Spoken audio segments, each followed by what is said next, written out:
Hello everyone, this is Mistress Nightmare here. Let's continue reading an Eyeless Love, an Eyeless Jack Love Story, Chapter 3. Curious point of view. I woke up and Jack was gone. It was all just a dream? I asked myself, and I looked at the side of the bed where he was. In his place was a note. I picked it up and read it. Dear Kira, I'm sorry I had to leave you. You were sleeping so peacefully. I did not want to wake you up. There is something I had to take care of. I promise I'll be back soon, as I can. Love, Jack. I let out a sigh and put the note down. At least I know it wasn't a dream. I was about to get out of bed. All of a sudden I heard my door opening, and I heard someone running upstairs. It was my parents. I was shocked. How could they have been released from the hospital already? And make it worse, they don't look happy. You, my mother yelled. You did this to us. No, I didn't, I yelled back. Shut up, my dad yelled.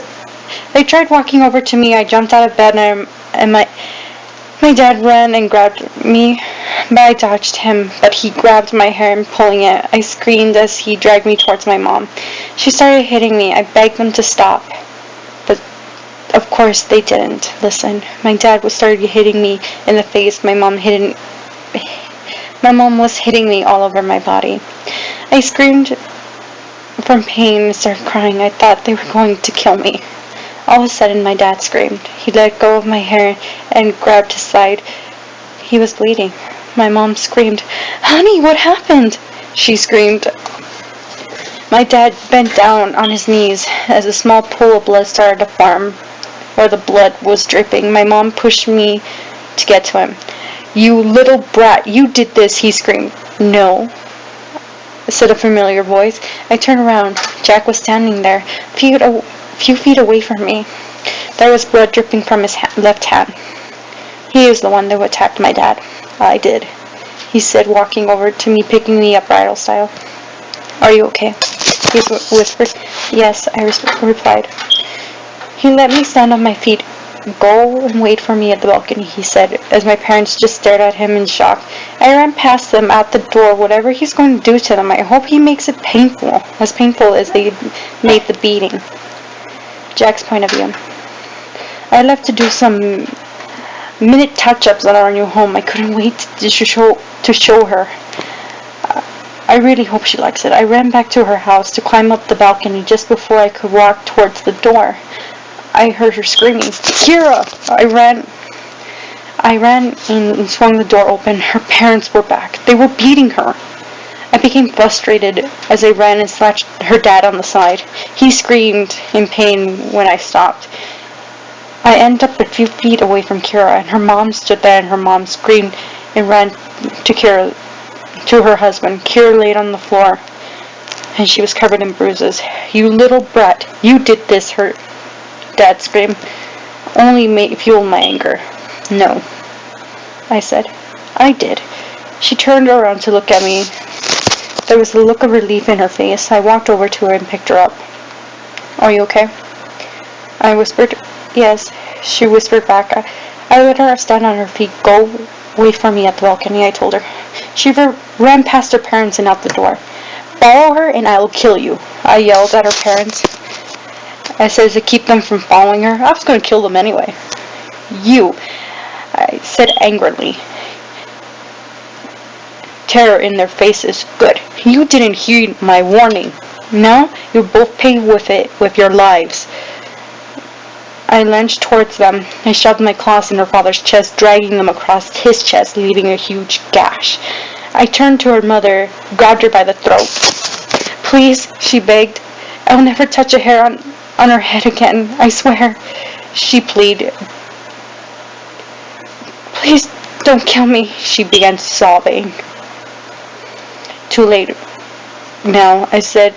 As with that, I put a claw in the middle of her forehead. Now, you will feel all the pain you caused her. I slowly entered my claw into her head. She was screaming from the pain. Finally, she stopped moving. I let go of her neck and let her dead body drop. I walked over to the door and out to the balcony where my love of my life was waiting. Kira's point of view. I waited on the balcony like he said. I heard my mother scream from the inside. I didn't care. I stopped caring 3 years ago. I heard the door open. I turned around to see Jack. He walked towards me and then he got me and took me in his arms. It's just you and me now, Kira, he said softly. Thank you, I replied. I pulled away a little and grabbed his mask and lifted above his lips. I leaned in and kissed him. He held me tighter. I pulled away as he smiled. He pulled his mask back down and picked me up. Are you ready? He asked. Ready for what? I replied. To our new lives, our new home. My smile widened. Yes, of course. I was ready. I've been ready. I'm ready to leave my parents, leave my old life, start a new one. He walked over to the edge of the balcony and jumped. I held onto his hoodie and he landed perfectly on his feet and started running. I was amazed how fast he was running. Trees, buildings were passed by like a blur. Before I knew it, we were in the woods. I couldn't help but wonder where he was taking me. A few minutes passed, but we stopped. Close your eyes, he said. I did.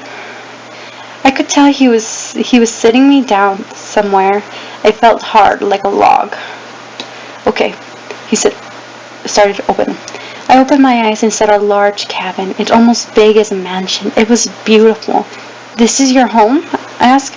He chuckled and put his arms around my waist. Our home, he said, helping me up to my feet. But where we're going in, there's something I have to do, he said. What? He took a step back and put his hands on the side of his hoodie and pulled it off. He had dark brown hair, almost looking back. Then he grabbed his mask and pulling it off, showing his face. It looked like a creature out of an anime TV show. Scary but lovable. He shrugged. Pretty gross, huh? I seen worse. I walked towards him and wrapped my arms around his neck. He smiled. Much worse. I leaned and kissed him and he wrapped his arms around me. Today was the best day of my life.